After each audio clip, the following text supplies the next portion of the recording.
Have you ever found yourself in a conversation where something just didn't add up, but you couldn't quite put your finger on why? Maybe you've been in a heated debate, or even just chatting with friends, and someone makes a statement that sounds convincing at first, but the more you think about it, the less sense it makes. That's often because the argument contains a logical fallacy, a hidden flaw in reasoning that can make even the most confident point crumble under scrutiny. Welcome to the fascinating world of logical fallacies.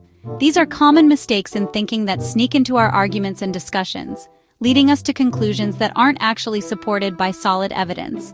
Logical fallacies are everywhere, lurking in debates, advertisements, news stories, and especially in politics. They can be subtle or obvious, but they always distort the truth. Sometimes people use them without realizing it, simply because they haven't learned to spot these errors. Other times, they're used deliberately as a sneaky way to win arguments or persuade others unfairly. Learning to recognize logical fallacies is like unlocking a superpower for your mind. It sharpens your critical thinking, helps you see through weak arguments, and keeps you focused on facts and sound reasoning.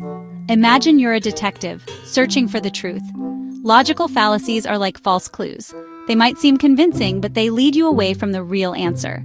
Spotting them helps you solve the mystery and get to the heart of the matter.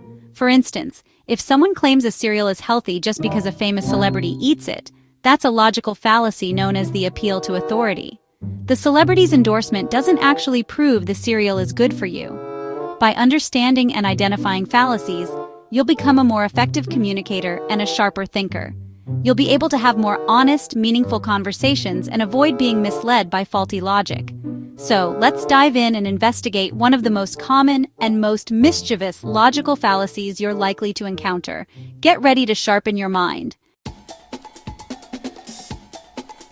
Let's zoom in on a classic, the ad hominem fallacy. Instead of addressing someone's argument, you attack the person making it. It's like playing football and tripping the other player instead of going for the ball. In debates, the ball is the argument. Attacking the person is foul play. This tactic is common because it's effective. It preys on our emotions and biases. For example, dismissing Dr. Smith's climate research because she wears mismatched socks says nothing about her data. The truth of an idea doesn't depend on who says it. Judge arguments on evidence, not personalities. Resorting to personal attacks is a sign of a weak position. Let's step into a classroom to see how these ideas play out in real life. Imagine a typical day, with students gathered, and the teacher ready to spark a lively discussion. Miss Anya poses a question to the class. Tom suggests adding more recycling bins to help reduce waste at school. She asks, how would you respond to Tom's idea? I disagree with Tom's suggestion. The biggest problem in our school isn't recyclables, it's actually food waste. If we focused on composting instead, we might see a much bigger impact on reducing our overall waste. Notice how this response directly addresses Tom's idea, not Tom himself. It's a thoughtful counter-argument focused on the issue at hand. Miss Anya then challenges the class further. Can anyone give an example of an ad hominem response to Tom's suggestion? We shouldn't listen to Tom. He forgot to turn in his homework last week. How can we trust his ideas about recycling? That's a classic ad hominem attack. Instead of discussing Tom's recycling bin idea, the response targets Tom's character and reliability, which are unrelated to the actual issue. Miss Anya points out the difference. One response debates the merits of the idea, while the other attacks the person who suggested it.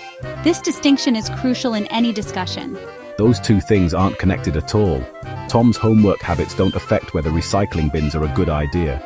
Personal attacks like this distract everyone from the real issue and can quickly derail an honest, productive debate.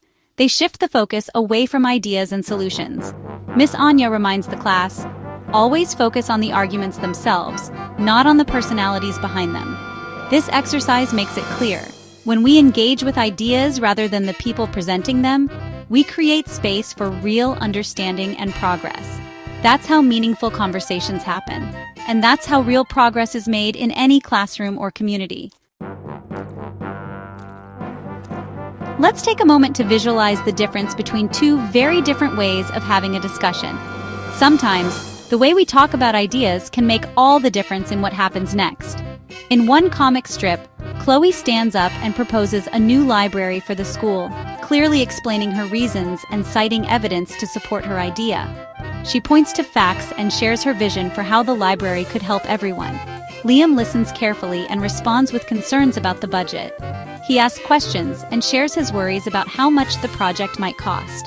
Both Chloe and Liam focus on the argument itself, not on each other as people. They discuss, weigh the evidence together, and move the conversation forward.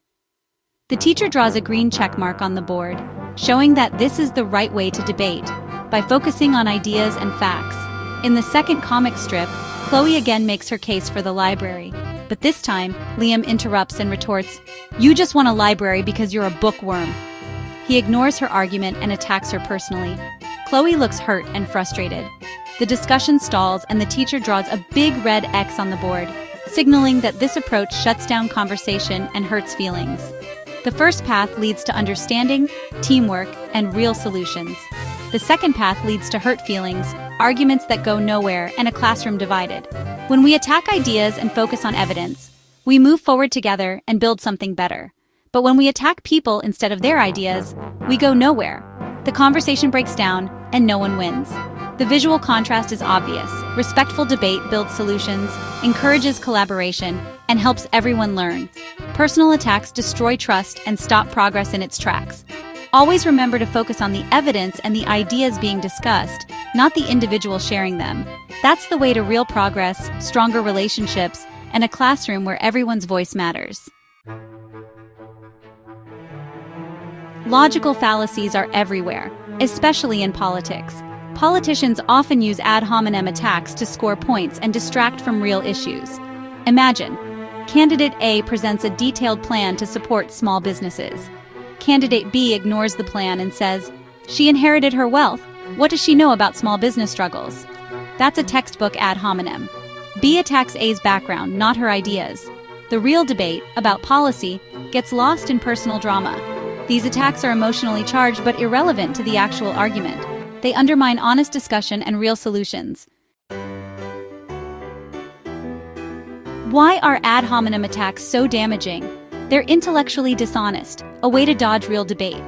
When you attack a person, you admit you can't counter their argument. This shifts the goal from solving problems to humiliating others. It poisons trust and discourages open discussion. People become afraid to share ideas, fearing personal attacks. This silences diverse voices and weakens society's ability to solve problems. Respectful debate is essential for progress. Ad hominem attacks are the opposite. They're an intellectual dead end. Judge ideas, not people. So what do you do if you're attacked personally in a debate? Stay calm, don't take the bait or get defensive. Politely point out the fallacy. "That's about me, not my argument. Can we get back to the topic?" This reframes the conversation and puts the focus back on ideas. You can also say, "My personal habits aren't relevant to the facts." The goal isn't to embarrass the other person, but to keep the discussion productive. By redirecting calmly, you show strength and credibility. You encourage better behavior and smarter conversations. In a noisy world, focusing on substance is a true superpower. That's how we build smarter, more respectful communication.